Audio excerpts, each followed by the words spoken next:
আসসালামু আলাইকুম। দেশ এবং প্রবাস যে যেখান থেকে আমাদের ভিডিওটি দেখতেছেন সকলকে আন্তরিক ধন্যবাদ।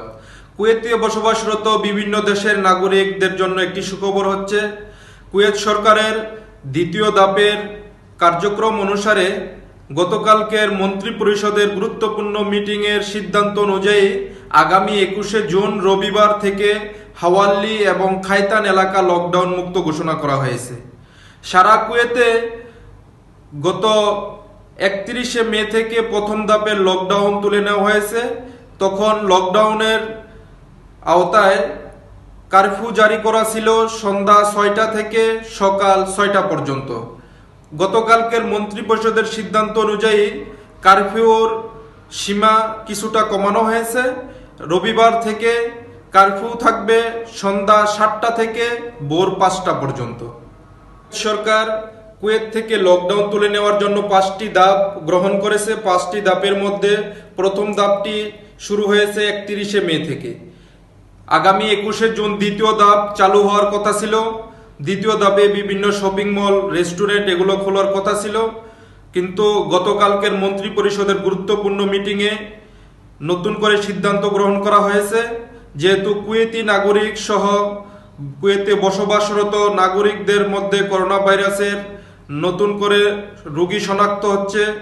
তার মধ্য থেকে কুয়েতি নাগরিক সবচেয়ে বেশি নতুন করে করোনা শনাক্ত হচ্ছে। সেই জন্য লকডাউনের দ্বিতীয় ধাপে যে সকল রেস্টুরেন্ট, শপিং মলগুলো খোলার কথা ছিল সেগুলো আরও 1 সপ্তাহ বন্ধ থাকবে।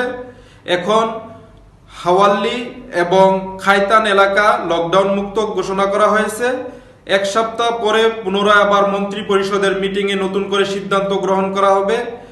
তাই কুয়েতে বসবাসরত সকল প্রবাসী ভাইদেরকে বলবো, আপনারা সকলেই সাবধানতা অবলম্বন করে চলবেন। বর্তমানে কুয়েতে যে স্বাস্থ্যবিধি রয়েছে কুয়েত সরকারের, সে সকল স্বাস্থ্যবিধি মেনে আপনারা সকলেই কাজকর্ম করবেন। কুয়েত মন্ত্রী পরিষদের গতকালের মিটিংয়ে যে সকল সিদ্ধান্ত নেওয়া হয়েছে সে সকল সিদ্ধান্তর মধ্যে কারফিউর সময়সীমা কিছুটা কমানো হয়েছে। এখন থেকে রবিবার 21শে জুন থেকে কারফিউর সময়সীমা হবে সন্ধ্যা 7টা থেকে ভোর 5টা পর্যন্ত। কুয়েতি নাগরিক যারা আছে তারা সীমিত আকারে করোনা ভাইরাসের মুক্তির সার্টিফিকেট দেখিয়ে তারা সীমিত আকারে 30 দিনের জন্য বিভিন্ন দেশে ভ্রমণ করতে পারবে। বিভিন্ন দেশ থেকে কুয়েতি নাগরিক যারা কুয়েতে প্রবেশ করতে চান তাদেরকে অবশ্যই করোনা মুক্তর সার্টিফিকেট দেখাতে হবে। কুয়েতে দ্বিতীয় ধাপে লকডাউন তুলে নেওয়ার যে সিদ্ধান্ত ছিল 21শে জুন থেকে, সেই লকডাউনের তুলে নেওয়ার বিষয়ে মন্ত্রী পরিষদের সিদ্ধান্ত অনুযায়ী শুধু হাওয়াল্লি এবং খাইতান এলাকা লকডাউন মুক্ত করা হয়েছে।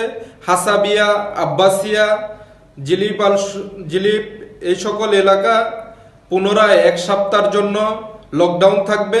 মন্ত্রী পরিষদ আরও 1 সপ্তাহ এ সকল এলাকা পর্যালোচনা করবে।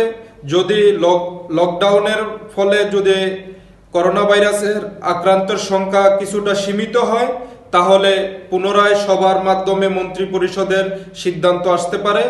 তাই প্রতিদিনের গুরুত্বপূর্ণ নিউজের আপডেটগুলো পেতে আমাদের সাথে সংযুক্ত থাকুন। কুয়েতের যে সকল কানুনগুলো রয়েছে, বিভিন্ন মন্ত্রী পরিষদের সিদ্ধান্তগুলো আমরা আপনাদের কাছে পৌঁছে দেব ইনশাল্লাহ। আপনারা সকলেই সুস্থ থাকুন, হেফাজতে থাকুন। সকলেই কুয়েত সরকারের স্বাস্থ্যবিধি মেনে বাইর হবেন, কুয়েত সরকারের আইন কানুন মেনে চলবেন। সকলকে আল্লাহ পাক হেফাজত করুক। সকলের কাছ থেকে আজকের মতো বিদায় নিচ্ছি। আসসালামু আলাইকুম।